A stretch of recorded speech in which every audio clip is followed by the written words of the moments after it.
que considero es muy importante, es necesario, porque los tiempos los exigen. Y cuando hablamos de que los tiempos los exigen, tenemos que hablar de que no en todos los tiempos la interpretación de los hechos y las vivencias son iguales. Comenzando desde nosotros mismos personalmente y terminando por nuestra familia, terminando por la sociedad en que vivimos, porque no podemos comparar la sociedad de estos días a la sociedad de hace 40 años. Y la comprensión y la capacidad intelectual y de desarrollo que tenemos los seres humanos en estos momentos a la capacidad de desarrollo que tenían las personas hace 40 o 50 años. Por supuesto, en todos los tiempos han existido personas que se han destacado en sus épocas y que han brindado grandes aportes que hoy nos sirven para todo lo que estamos haciendo, lo que pretendemos hacer y que por supuesto vamos a estarlo haciendo mientras Dios lo permita y nos mantenga vivos. Pero lo cierto es que vamos a estar hablando hoy del tema depresión infantil y educación. O sea, ¿por qué utilicé el tema depresión infantil y educación? Parece increíble, ¿no? Atención, sí. Padre de familia, existe también la depresión infantil. Sí, la depresión infantil es, como ya hemos explicado en otros momentos, el término de depresión viene siendo un término que cada día aumenta más. ¿Por qué? Porque las personas se están enfermando más. Y la depresión tiene una característica y es que no siempre se ve. La depresión en muchas ocasiones se encuentra detrás de una persona que ríe, detrás de una persona que trabaja, detrás de esa persona que muchas veces pasa todo el día irritable o que quizás es una persona autoritaria y que desgraciadamente está sufriendo pero no sabe cómo resolver su problema y el mecanismo que ha estructurado es callar. Asimismo le sucede a los niños. Han existido tiempos donde algunos profesionales han pensado que los niños no llegan a estructurar trastornos como lo estructuran los adultos, pero está demostrado que si los adultos que ya han vivido durante muchos años y que han adquirido recursos y fortalezas por todo lo que han vivido, se pueden enfermar, un niño que está comenzando a vivir tiene mucho menos recursos y por tanto tiene mucho más probabilidades de enfermarse, además de que la calidad de desarrollo en salud mental que pueda tener un niño depende del medio y depende de las personas que estén. Precisamente allí va la inquietud. Sí. ¿Cómo se origina si decimos es un niño, no tiene preocupación, no hay mayores inconvenientes? Sí, Fabricio, por ejemplo, debemos recordar, como hemos dicho en otros programas, que la primera sociedad con la que se enfrenta un niño es su familia. En dependencia de cómo se encuentra el estado emocional de los adultos, así se va a desarrollar el estado emocional del niño. Lo lógico es que el niño no tenga preocupaciones. Lo lógico es que el niño pueda disfrutar de un medio donde estén expuestas todas las facilidades para que él se pueda desarrollar y que pueda crecer con una adecuada salud mental. Sin embargo, en la práctica es muy difícil porque los momentos que estamos viviendo lo que exigen es en muchos momentos tratar de persuadir a los padres para que sepan cómo poder ayudar a sus hijos. Estamos viviendo tiempos que sabemos que hoy los padres tienen los niños, pero no existe una planificación en salud mental de qué se va a hacer una vez que el niño ya sea concebido y que tengamos el resultado de esa concepción. Hablando de educación, estamos hablando no de educación limitada solamente a lo que se hace en una escuela o en un colegio. Estamos hablando de educación en toda la extensión de la palabra. Educación el niño mientras está en casa, el niño mientras está en el ámbito escolar. ¿Y por qué hablo de dos ámbitos específicamente, el escolar y el aula? El escolar y la casa, porque son los ámbitos en que el niño pasa mucho más tiempo, además del ámbito comunitario.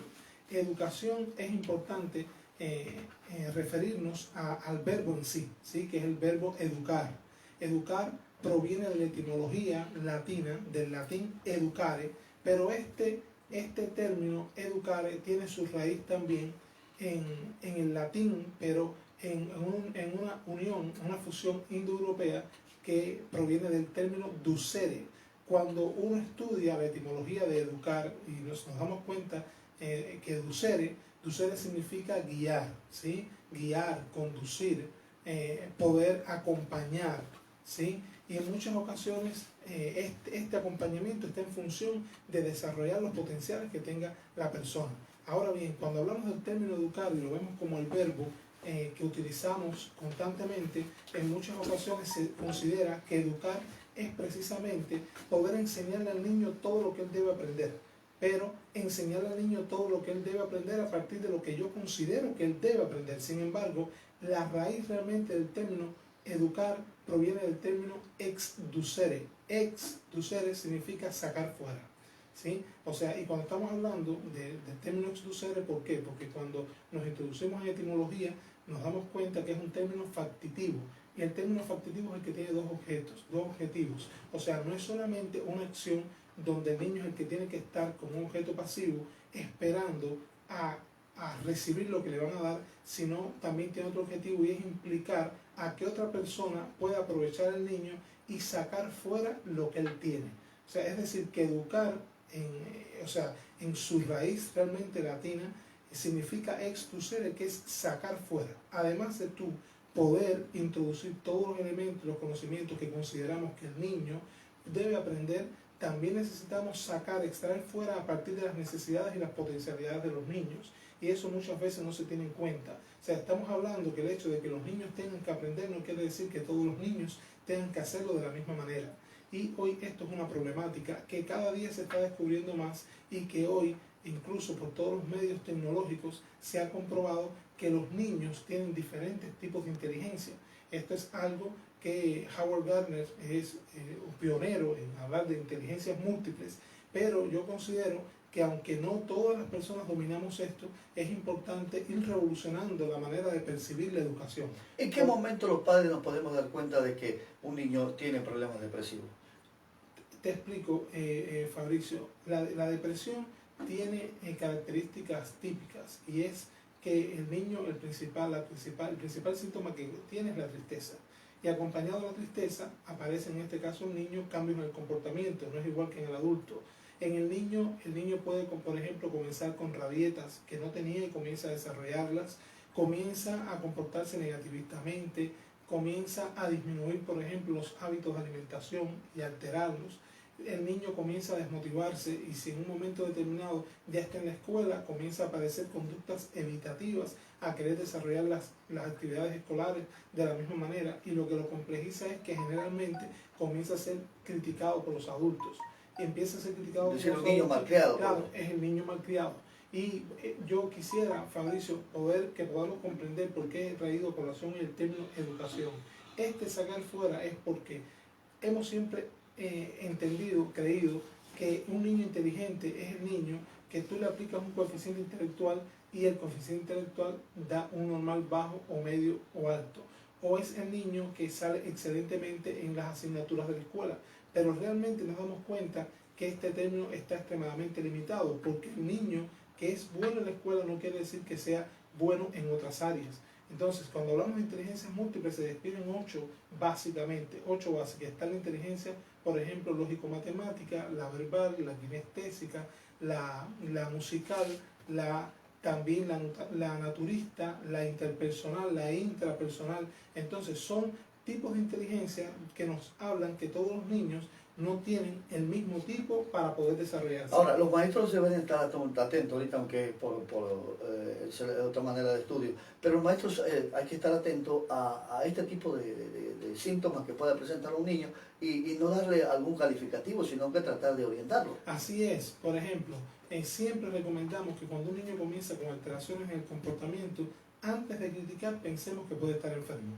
¿Por qué? Porque los niños no son como los adultos. Los adultos, cuando se sienten mal, cuando los adultos nos sentimos mal, nos sentimos tristes, buscamos ayuda, generalmente, y de alguna manera lo expresamos. Hay adultos incluso que no lo hacen, y son los que se enferman, que era el ejemplo que estaba poniendo anteriormente, que lo expresan a través de irritabilidad, agresividad. En muchas ocasiones se están riendo y no lo expresan abiertamente, pero sin embargo su desempeño laboral empieza a cambiar, se altera el sueño. ¿Un niño maltratado puede desarrollar este tipo de un niño maltratado lo desarrolla siempre, porque tenemos que tener en cuenta, y llevando al tema de educación, cuando nosotros los adultos, incluyendo los padres, no conocemos cuáles son las necesidades del niño, ni sabemos que el niño, por ejemplo, la mejor manera de aprender quizás es la visual espacial, entonces exigimos que el niño aprenda con un método tradicional que yo siempre he enseñado.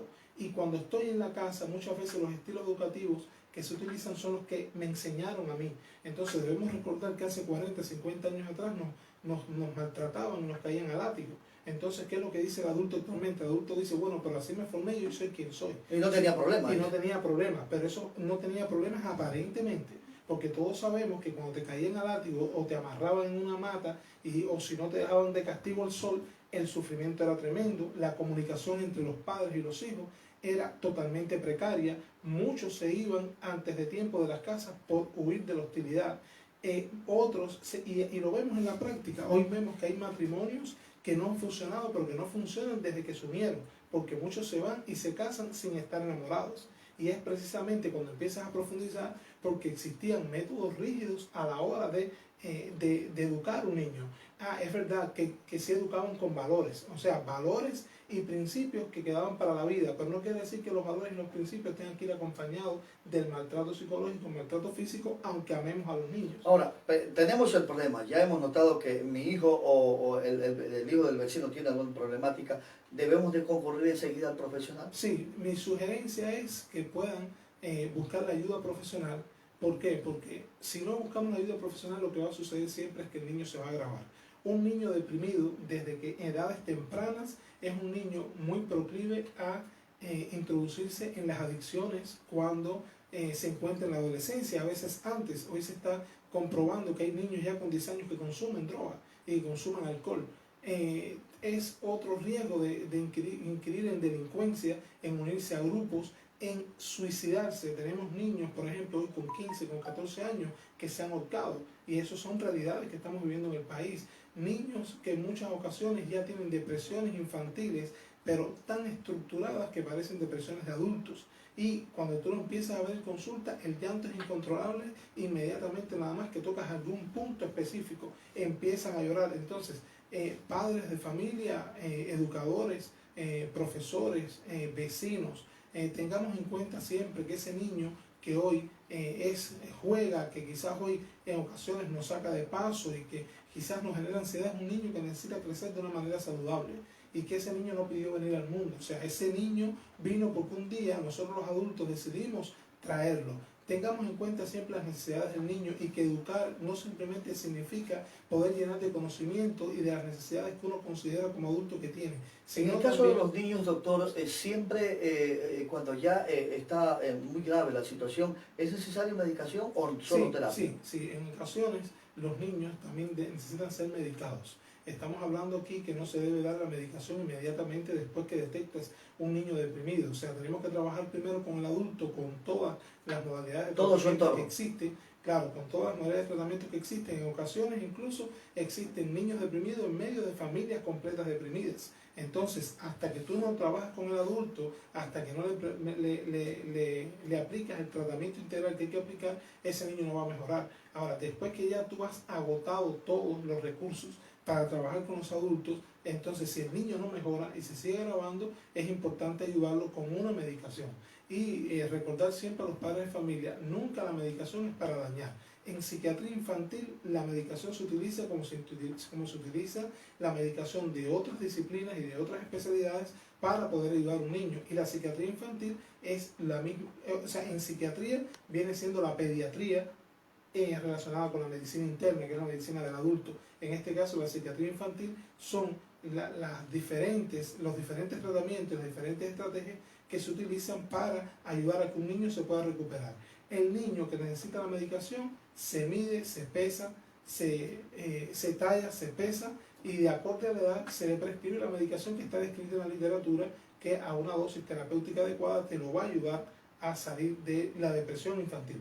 Y debemos recordar que también en los niños la serotonina también disminuye por debajo de los parámetros que están considerados como normales. Una vez que los niveles de serotonina disminuyen por debajo de estos parámetros, los niños van a presentar muchos síntomas que no van a poder controlar.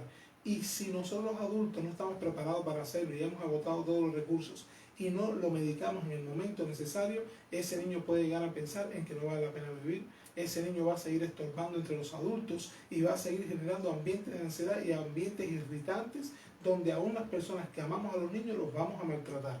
Entonces, psicoeducarnos en esto, poder llegar a profesionales que estén capacitados y que puedan brindar una atención adecuada y una información que brinde seguridad a los padres de familia, debemos tratar de buscarlos. Y recordar siempre que cuando un profesional prescribe una medicación o comienza un tratamiento, se está responsabilizando por lo que va a suceder con el niño, ¿sí? ¿Qué sugerencias le podemos brindar? Las sugerencias, parte ya la había comentado, y es que los padres de familia, los educadores, las personas que están en la comunidad, vecinos, familiares, siempre que veamos un cambio en el comportamiento de un niño, antes de criticarlo, pensemos que puede estar enfermo. Así esté negativista, así esté grosero, independientemente de que no quiera salir en ocasiones, pensemos en la posibilidad que puede existir una depresión infantil. Recordemos siempre que relacionado con el término de educación, educar no significa solamente llenar de conocimientos, educar significa también extraer fuera de lo que tiene el niño, las potencialidades que tiene, el ser bondadoso, el ser generoso, el ser una persona llena de seguridad, capaz de tener autodominio. Todo esto significa educar. Educar también significa ver con las potencialidades que él tiene, si sabe dibujar, si le gusta dibujar, si es hábil para el deporte, si es hábil para la música, poder desarrollar estas potencialidades, porque desarrollando todo esto vamos a garantizar que los niños puedan crecer de una manera feliz. Entonces, si en algún momento requieren nuestros servicios, estamos ubicados en el Centro de Atención Integral en Salud Mental para la Familia Chalón, ubicado en el sector Las Palmas, en la calle Nelson Ortiz, 101 entre Barbizote y Avenida del Pacífico. Nos pueden encontrar en el número 0985-5407-64. Ahí estaremos gustosos de poder brindarle una atención integral.